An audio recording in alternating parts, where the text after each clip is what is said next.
Hi, my name's Brian, and I own a little computer repair shop in South Florida. And today we're going to be working on a Gateway KAV60.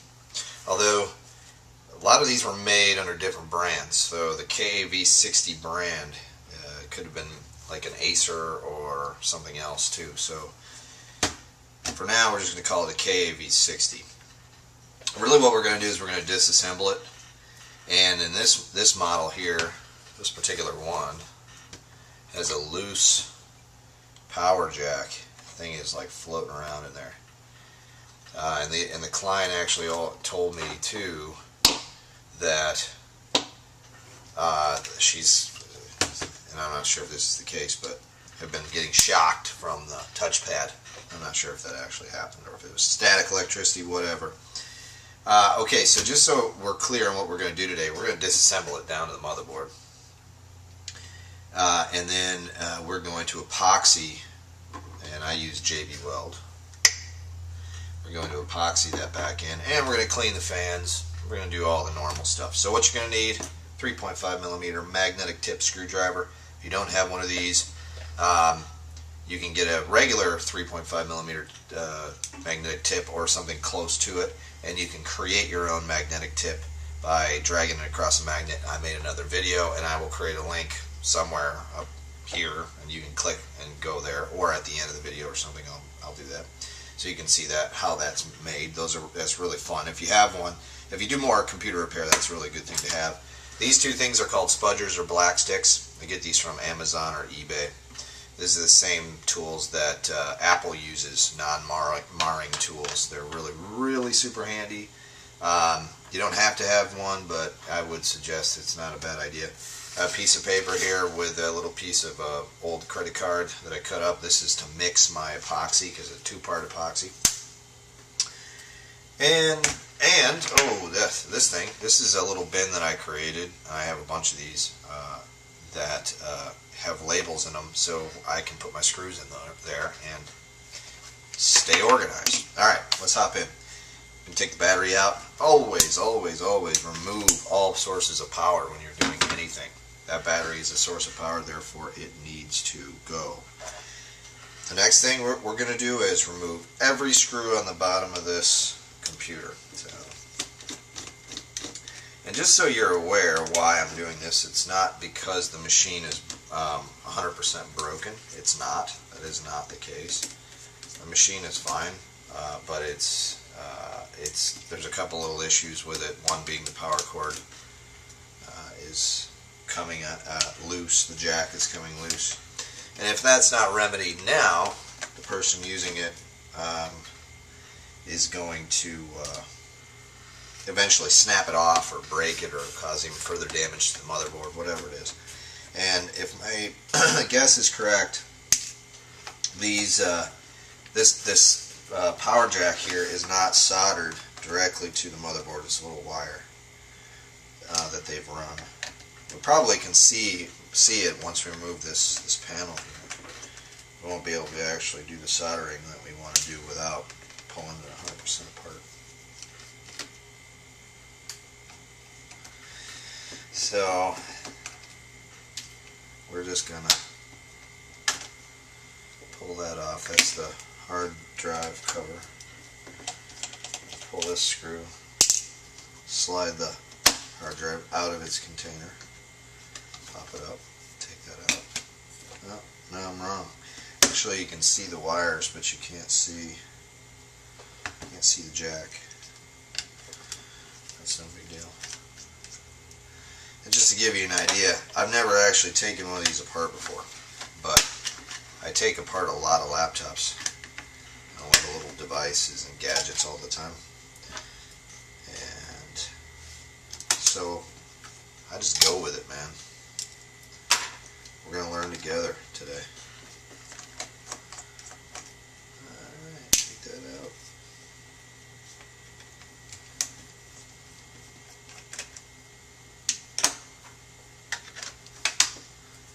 Great thing about these little spudgers is I'm not damaging anything, you know, when I pull it out or pry it up. I got one trouble screw here that's spinning. You can kind of feel the nut in there spinning. This thing has probably been taken apart before. Oh, there it came out. And the 3 screws holding the battery in the battery tray are actually missing. So,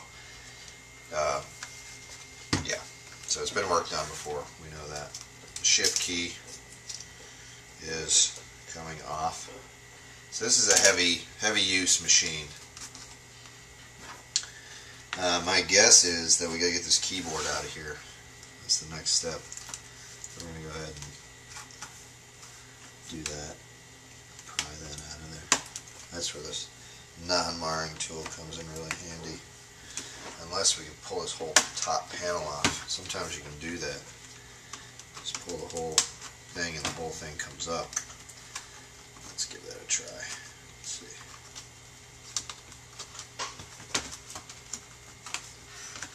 Never want to pull on anything too hard. Just go with it. Be gentle though. Know the limitations of the plastic though. You try to yank too hard on something that's not designed to pop out, you will snap it and you will not be happy with yourself. Alright. I usually get myself into these positions when I'm trying to remove a keyboard.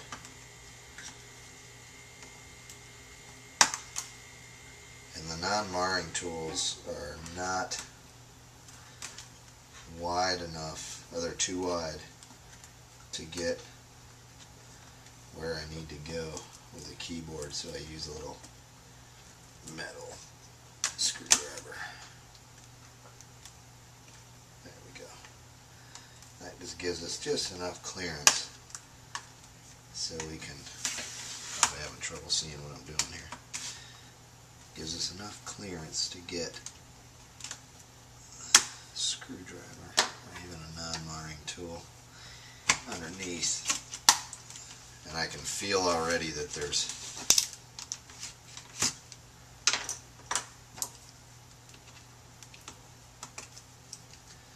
something holding this down, whether it be sticky glue or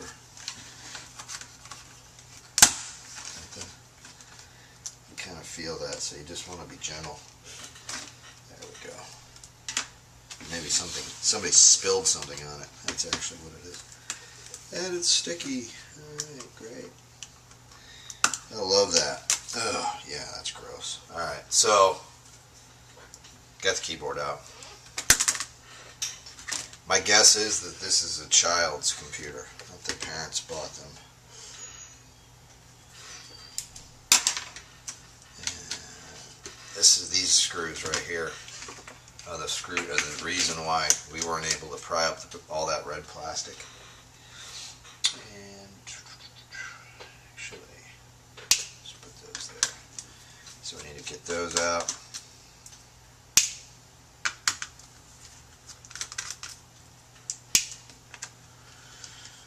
Looks like that's 4 screws there. And then we want to pay attention before we pry this up, because you've got 2 ribbon cables. You've got one here, that's really sticky and gross, and you've got one here. This one is probably for the power button, I'm guessing, and the other one here is for the trackpad. Make sure you disconnect those before you pry this up, because you're going to have a bad time if you don't. Oops, one more screw. 5 screws total under the keyboard. Alright.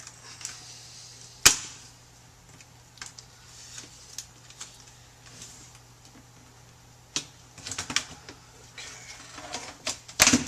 What am I missing here?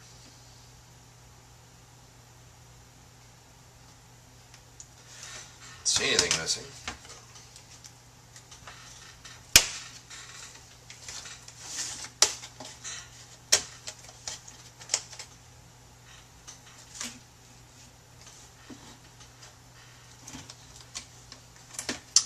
I always miss a screw. That's what I do. Every time. Alright, there we go. Now this whole thing should gently pry up. So there's the top panel. Set that aside. And I was right. You can see here. This is a. Oh, the ground piece is busted off. Wow, it's all falling apart. They got smart when they started redesigning these laptops. The power is not soldered right onto the motherboard, so if it breaks, and it doesn't take the motherboard with it. So if it breaks free, then all we have to do is we need to apply some epoxy to that and make it solid again. In this case, I can see that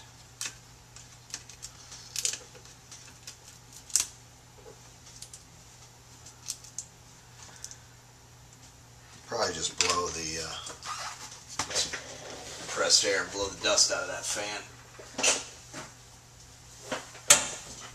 I buy my compressed air at Costco. Dust Off Professional. I have some annoying telemarketers that contact me all the time and try to sell me some of this dust off stuff, and it's not this brand, it's a different brand. So I finally caved and I bought a case. And you wouldn't think it, but this is 12 ounces, and the cans that they sold me were a little bit bigger, but they don't have the same PSI that these cans do. So I like these and I stick to these. So no more telemarketers calling me, please, for that. So I'm going to go ahead and blow that fan clean. Get some dust off of that.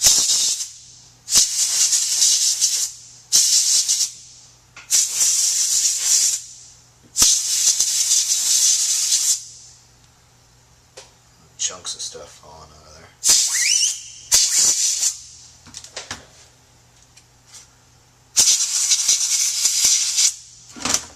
Okay. Alright, enough of that. And let's actually, what I'm going to do is I'm going to mix some epoxy up, and I'm going to apply it to the to that power jack. You don't need a whole lot of this JB Weld. JB Weld is awesome stuff. You don't need much at all. Just put a little dab like that. This is the hardener. And a little bit of this stuff here. This is the actual epoxy, I think. Okay. You can mix JB Weld a little bit heavy on the hardener, and it hardens quicker. But the strength may not be there. So we're just going to go ahead and mix this up. If you wanted to take this a step further and pull this motherboard out, you could do it really quite quickly. I'm not going to do that. I don't need to do that on this machine. And if you had to, you could very easily replace this power jack if it was broken in some other way. You know, if you needed to, you could just pull it out and put in a new one. Alright, so I've got the epoxy in there, and I'm going to set it in there into its little spot where it goes. Okay, but we need to look at it from the outside and make sure that it's lined up with the hole. Because if it's not lined up with that hole, you're going to have a bad time. Alright? And we're going to use something to scrape away the excess so that it doesn't get in the way of the jack.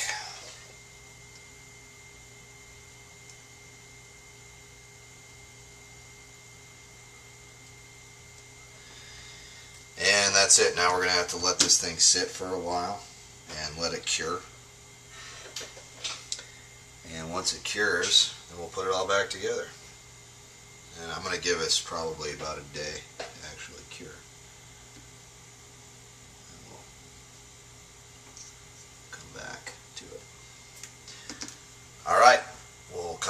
one day.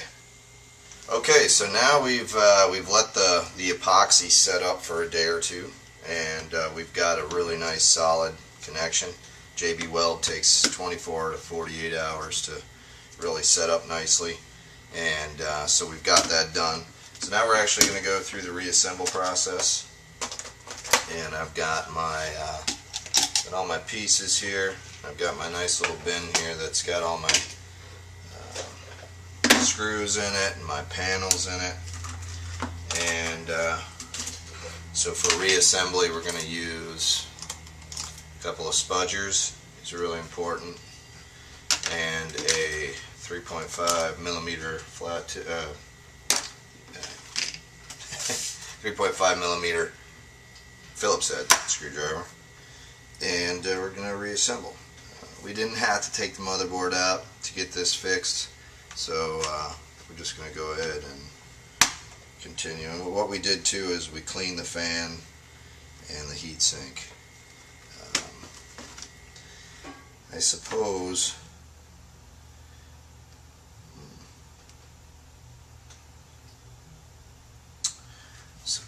we'll just reassemble. Alright, so just snap the lid back onto the top, and we're going to slide all the ribbon cables that we disconnected back in, and they make it really easy on us. They're not in a funky spot like in some laptops. These are really easy to get to. Use your spudgers to click those things back in, and just make sure it's all back together.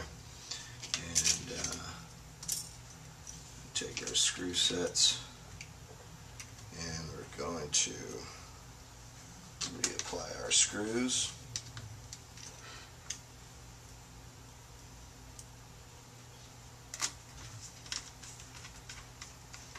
We've got 4 of them here.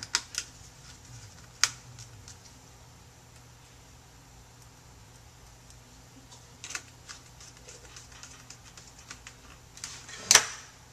We're going to reseat our keyboard. The shift key popped off of this, and it can be a real headache to fix that while the machine is all put together, while the keyboard is seated. But it's a little easier to put them back in while it's out. So, although this one has looks like it's broken. Keyboard repairs are not, yeah, that one's broken. Really isn't a whole lot we can do other than maybe apply some epoxy to it or something. So I'm going to take that off for now. And okay, so we're going to put back our keyboard. Just make sure I'm doing this right.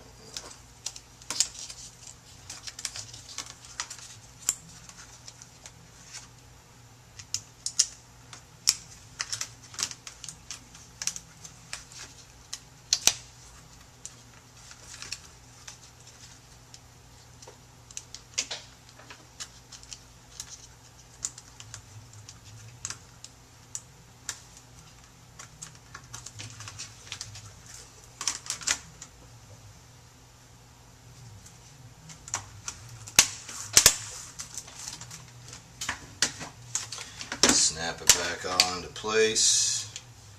Got a couple of really long screws that go in the back here. Hold this whole thing together in the back.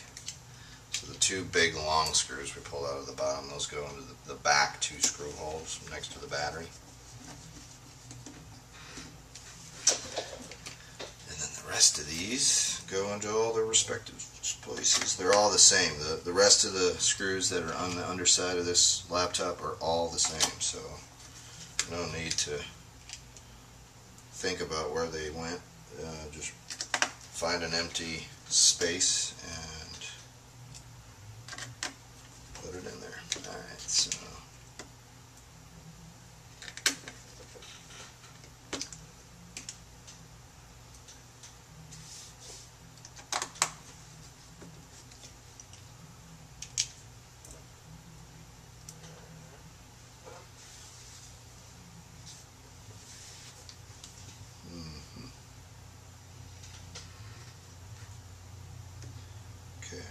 So I know I have 4 leftover screws. What am I missing here?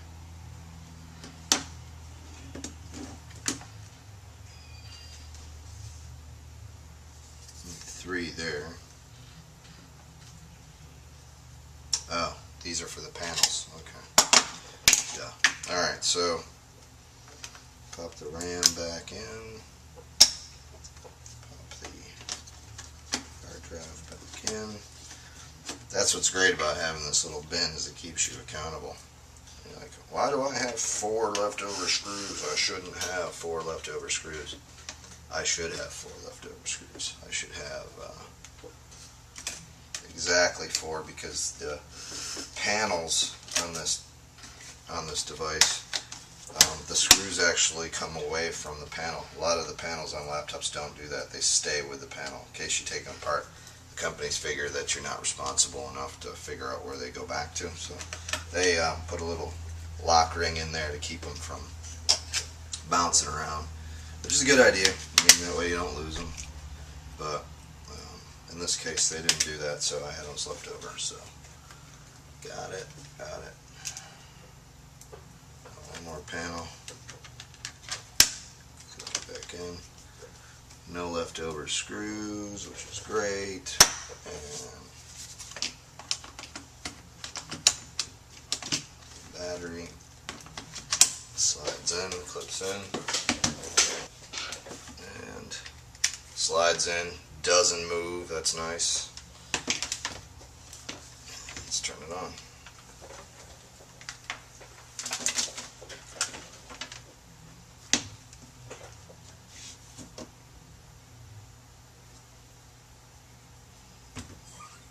Alright, it's booting up. So today we disassembled down to the motherboard a KAV60 netbook. And it doesn't specifically have to be a gateway model. This model was made and branded with, I think, Acer and Toshiba as well. Maybe a couple other ones. The issue on this one today was the loose power jack, which was resulting in a ground out that was causing an issue with it turning on and freezing and all this other stuff. Plus we cleaned the fans and the heat sink. So, alright, very good. Thank you for watching. Please subscribe, please like, and ask me any questions in the comments section, and I always try to answer every question that comes through. And have a great day. Thanks for watching.